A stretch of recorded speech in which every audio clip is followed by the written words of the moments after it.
Hello, everyone, and welcome back to the 8th episode of Love Adapted. Today, we are diving into the finale of the Cousins Beach saga. That's right, we're talking about We'll Always Have Summer by Jenny Han and the third season of The Summer I Turned Pretty.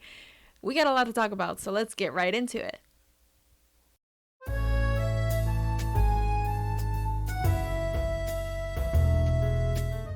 This week, we're stepping back into Cousins Beach as we look back on the longing, the love triangle drama, and, the topics of grief and friendship and so much more. And we get to look at an ending that changed everything for this generation of young adult readers. And We'll Always Have Summer is the final book in the Summer I Turned Pretty trilogy.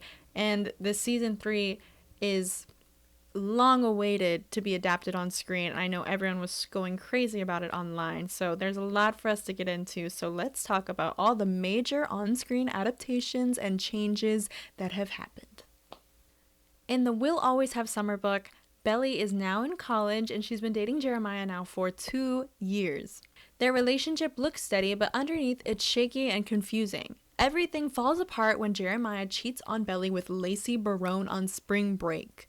Listen, I was jaw on the floor when I read this page because I always loved Jeremiah in the books, and when I saw that he did this, I was like, there's no way our sweet, sweet Jeremiah would ever do this. So I have my own opinions about it, but that's not what we're here for. This sends Belly into a heartbreak and panic, and instead of slowing down, he proposes and she says yes, even though she clearly isn't ready for this kind of commitment. What this book really highlights is how the character's choices have real emotional consequences. Belly is torn between loyalty and her true feelings. Jeremiah is acting out of insecurity, and Conrad is carrying years of bottled up love that he never actually dealt with. All of that comes crashing together during the wedding planning, and it gets messy with this jealous tension and raw, honest emotions that force all three of them to face who they've all become. It's dramatic, it's emotional, and it shows how complicated young love can be when everyone is growing, hurting, and trying to figure out who they want to be. Now let's talk about season 3. The show definitely took some creative liberties with these changes, and some I am all about. I love them, and others I have some feelings about, for sure.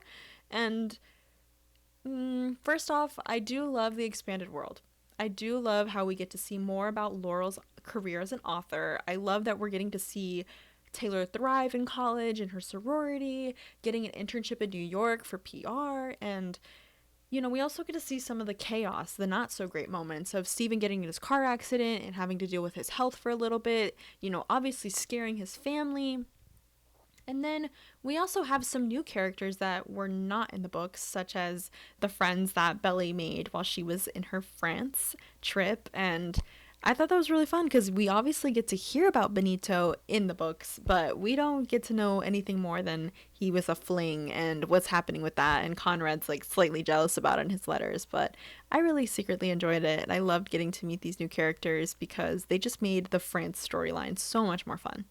Some changes I do not agree with, and one of them being Taylor's mom's business subplot and how it's failing, and now Taylor had to give up her dreams in order to help her mom. Like, I just can't get on board with that.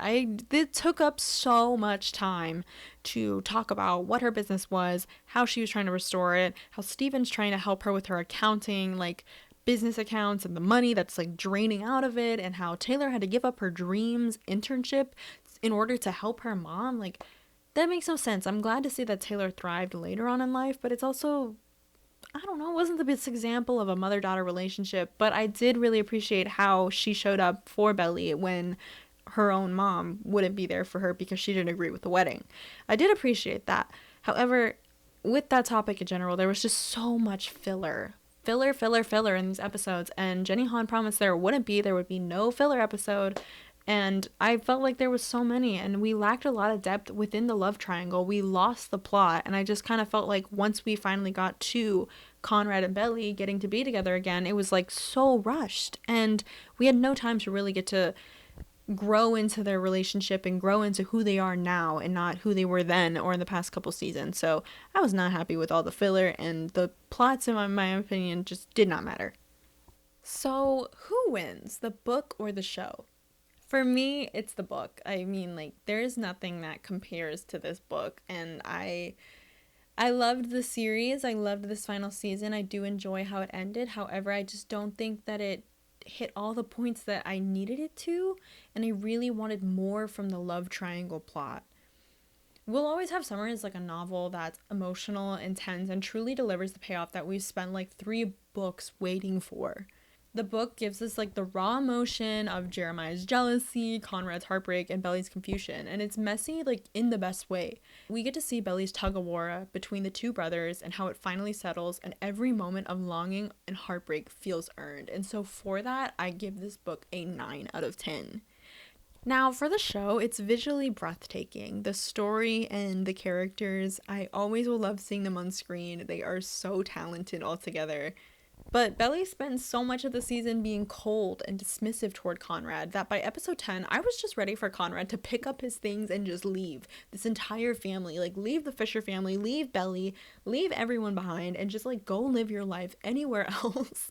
It was like only in the last couple episodes do we finally get to see the depth of her love for him, and that should have been way more present earlier in the series, and I wish we had more details. And the filler episodes and extra subplots take way too much time from the main love story, and because of that, I give the series an 8 out of 10. And that brings us to the end of another chapter of Love Adapted. Thank you all so much for joining me each week on this journey.